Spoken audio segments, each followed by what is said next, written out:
सर्वनाम का अध्ययन करेंगे। सर्वनाम, सबसे पहले हम जानेंगे सर्वनाम किसे कहते हैं। संज्ञा के स्थान पर प्रयोग किए जाने वाले शब्द सर्वनाम कहलाते हैं। यानी संज्ञा के स्थान पर जिन शब्दों का प्रयोग किया जाता है वे सर्वनाम कहलाते हैं। जैसे मैं, तुम, वे, आप, हम, कौन, कुछ आदि।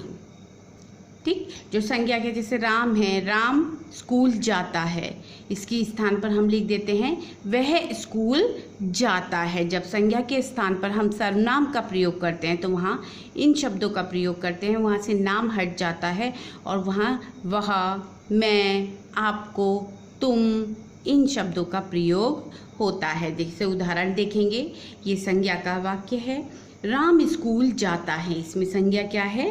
राम। ठीक, राम स्कूल जाता है। जब हम सर्वनाम का प्रयोग करेंगे संज्ञा के स्थान पर तो यहाँ हो जाएगा वह स्कूल जाता है। ये सर्वनाम का वाक्य है और ये क्या बना? सर्वनाम। हमने राम के स्थान पर यानी संज्ञा के स्थान पर सर्वनाम का प्रयोग किया और वहाँ क्या लिखा? वह। संज्ञा के स्थान पर प्रयोग किए जाने वाले शब्द सर्वनाम कहलाते हैं। दूसरी बात जो आपको बहुत याद रखनी है, लिंग बदलने पर सर्वनाम शब्दों में कोई अंतर नहीं आता। अगर लिंग परिवर्तित होता है तो सर्वनाम शब्द में कोई परिवर्तन नहीं आएगा। ऐसे में क्रिया शब्दों से वाक्य में आए सर्वनाम शब्द का लिंग भेद जाना जाता है। जैसे संज्ञा के स्थान पर आया हुआ शब्द तो वही रहेगा, लेकिन अगर आपको लिंग भेद जानना है उस वाक्य में किसके लिए कहा गया है तो आपको क्रिया को देखना पड़ेगा। जैसे वह जा रहा है, वह जा रही है। अगर हमें इन्हें लिंग भेद करना है, इनके लिंग को जानना है तो हमें क्रिया को देखना पड़ेगा। ठीक, यहाँ पर हो सकता है राम, यहाँ पर सीता। मान लीजिए ये संज्ञा है, राम जा रहा है, लेकिन हमने यहाँ वह का प्रयोग किया। सीता जा रही है, यहाँ भी वह का प्रयोग है, लेकिन दोनों जगह एक ही शब्द का प्रयोग है। लेकिन अगर हमें जानना है वाक्य किस लिंग में बनाया गया है तो हमें उसकी क्रिया को देखना पड़ेगा। लिंग का भेद जानने के लिए हमें उसकी क्रिया को देखना पड़ेगा। वह जा रहा है तो ये पुल्लिंग हो गया, वह जा रही है ये स्त्रीलिंग हो गया। सर्वनाम के भेद। सर्वनाम के 6 भेद हैं। पहला, पुरुषवाचक सर्वनाम, निश्चयवाचक सर्वनाम, अनिश्चयवाचक सर्वनाम, प्रश्नवाचक सर्वनाम, संबंधवाचक सर्वनाम और निजवाचक सर्वनाम। आप जब भी याद करेंगे, परिभाषा याद करेंगे, संज्ञा के स्थान पर प्रयोग किए जाने वाले शब्द सर्वनाम कहलाते हैं। आप उदाहरण सहित स्पष्ट करेंगे तो उदाहरण इस तरीके से आप स्पष्ट करेंगे। संज्ञा के सर्वनाम के कितने भेद हैं? सर्वनाम के 6 भेद हैं।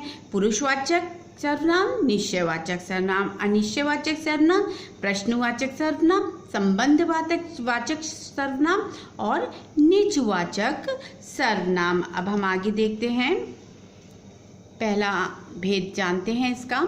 पुरुषवाचक सर्वनाम, जैसे परिभाषा में लिखा है, बोलने वाला, सुनने वाला तथा जिसके विषय में बात की जा रही है उसके लिए प्रयोग किए जाने वाले सर्वनाम को पुरुषवाचक सर्वनाम कहते हैं। यानी बोलने वाला, सुनने वाला और जिसकी बात की जा रही है। जो भी सर्वनाम पुरुषवाचक, जैसे नाम से ही ये स्पष्ट है ये किसी व्यक्ति के बारे में बता रहा है। पुरुषवाचक सर्वनाम किसी जीवित मनुष्य के बारे में बता रहा है। जैसे बोलने वाला जैसे मैं आपको पढ़ा रही हूँ, मैं बोलने वाली। ठीक, सुनने वाला, आप सुनेंगे जब तो आप सुनने वाले। ठीक, और तीसरा, अगर हम किसी के विषय में बात कर रहे हैं, वह आज खेलने नहीं गया। अगर मैं आपसे पूछती हूँ वह आज खेलने गया था तो मैंने आपसे कहा, मैं बोलने वाली हुई, आप सुनने वाले, और वह खेलने गया था, वो तीसरे व्यक्ति के बारे में हम बात कर रहे हैं। ठीक, पुरुषवाचक सर्वनाम के 3 भेद हैं। उत्तम पुरुष, मध्य पुरुष और अन्य पुरुष। ठीक, उत्तम पुरुष बोलने वाला, लिखने वाला, जिसे सर्वनाम का प्रयोग अपने लिए करता है, जिस सर्वनाम का प्रयोग अपने लिए करता है वह पुरुषवाचक सर्वनाम होता है। यानी वक्ता जो बोल रहा है, लेखक जैसे बुक आप पढ़ रहे हैं, कहानी पढ़ रहे हैं, तो उसमें जो पढ़ रहा, जिसने लिखी है वो तो हो गया उत्तम पुरुष, आप पढ़ रहे हैं तो आप हुए मध्यम पुरुष। ठीक, जो लिख रहा है, बोलने वाला, लिखने वाला, यानी वक्ता और लेखक जिस सर्वनाम का प्रयोग अपने लिए करते हैं वह उत्तम पुरुष सर्वनाम कहलाता है। जैसे मैं आपको पढ़ा रही हूँ, तो मैं किया हुए, जैसे एग्जाम्पल देखेंगे, मैं, मेरा, हम, हमारा, मुझको, हमको, मैंने, हमने, मुझे, हमें।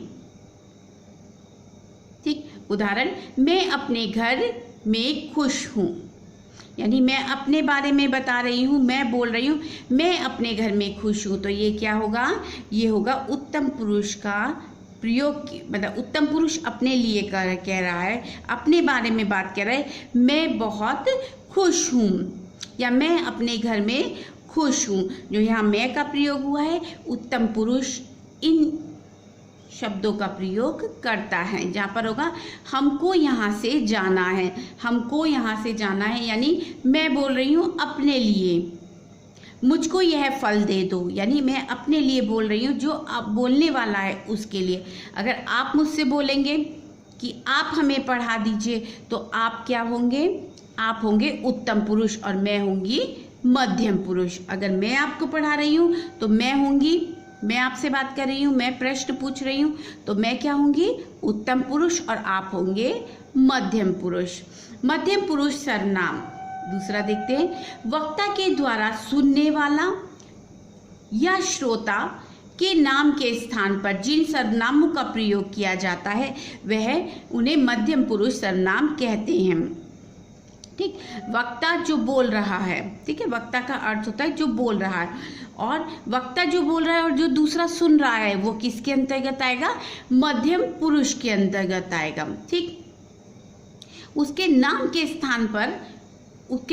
स्थान पर हम जिन शब्दों का प्रयोग करेंगे वो सर्वनाम मध्यम पुरुष सर्वनाम कहलाएगा।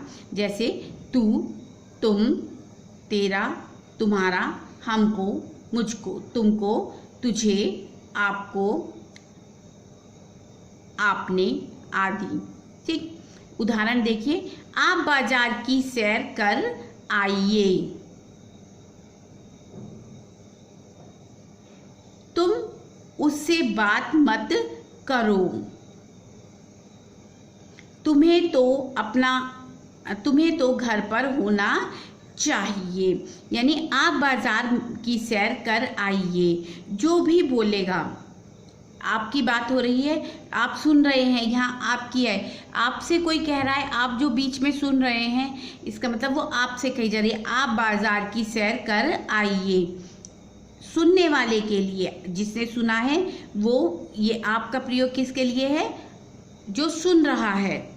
तुम उससे बात मत करो, तुम यानी मैंने बोला, मैं, जो आप इंग्लिश में पढ़ते first person, second person and third person, मैं उत्तम पुरुष, मैं बोल रही हूँ, दूसरा आपकी बात कर रही हूँ, आप उससे बात मत कीजिए या तुम उससे बात मत करो। यहाँ पर तुम किसके लिए है, आपके लिए प्रयोग हुआ है। ठीक, तो ये क्या कहलाएगा, मध्यम पुरुष। तुम्हें तो घर पर होना चाहिए, यहाँ तुम्हें का प्रयोग किसके लिए है, मध्यम पुरुष के लिए। आगे देखते हैं,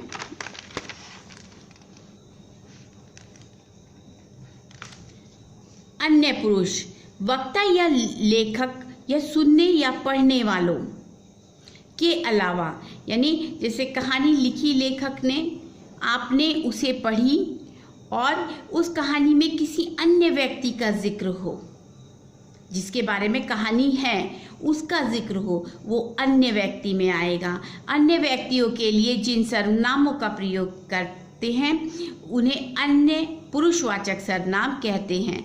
वह, वे, उसे, उन्हें।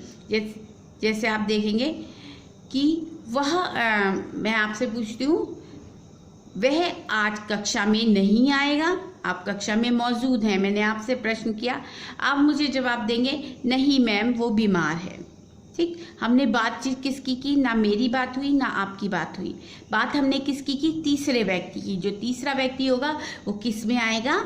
अन्य पुरुष में। अगर हम पूछे शाम स्कूल क्यों नहीं आया, ठीक, मैंने आपसे पूछा, आपने कहा शाम की तबीयत खराब है।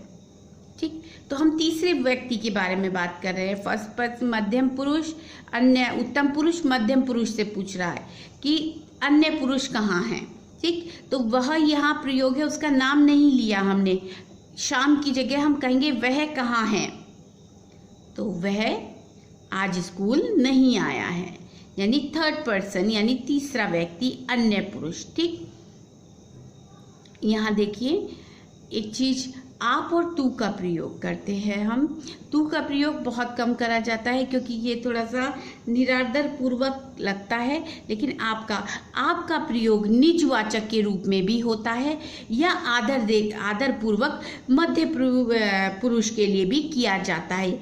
आइए आप यहाँ बैठिए, मैं आपसे बोलती हूँ आइए आप यहाँ बैठिए, यानी मैं किसके लिए बोल रही हूँ? आपके लिए बोल रही हूँ। तो यहाँ पर जो आपका प्रयोग है सदैव याद रखिएगा, आदर देने के लिए तुम यहाँ बैठो की जगह हम आपका प्रयोग कर देते हैं। ठीक, जैसे मोहनदास करमचंद गांधी को हम बापू कहते हैं। आपकी शिक्षा गुजरात में हुई, तो वहाँ पर हमने आपका प्रयोग किया, यानी सम्मान देने के लिए, आदर देने के लिए। ठीक है, तो यहाँ पर आइए आप यहाँ बैठिए, यहाँ पर आपका संबंध है कि उत्तम पुरुष मध्य पुरुष के लिए बोल रहा है, आप यहाँ बैठिए या आप कक्षा में बैठिए, यानी मैं आपसे कह रही हूँ आप चुप बैठिए। तो मैंने बोला किसके लिए? आपके लिए, आपको आदर पूर्वक या सम्मान से बैठाने के लिए। ठीक, यहाँ पर तू का प्रयोग करते हैं, बहुत कम देखने को मिलता है तू का प्रयोग, लेकिन आत्मीयता दिखाने के लिए यानी अपनापन दिखाने के लिए कहीं कहीं वाक्यों में आपको तू का प्रयोग मिलेगा। माँ तू जल्दी आ, यहाँ तू मतलब माँ का अपमान करने के लिए। अधिकतर आप देखेंगे झगड़े में तू करके व्यक्ति बोलना शुरू कर देता है, जो अपमानजनक लगने लगता है। माँ तू जल्दी आ, यानी आत्मीयता, यहाँ से माँ को प्रेम दिखाने के लिए, अपनापन दिखाने के लिए, माँ तू जल्दी आ। कहीं कहीं वाक्य में आपको यहाँ तू का प्रयोग मिलेगा। इससे आगे के भेद हम अगली वीडियो में जानेंगे।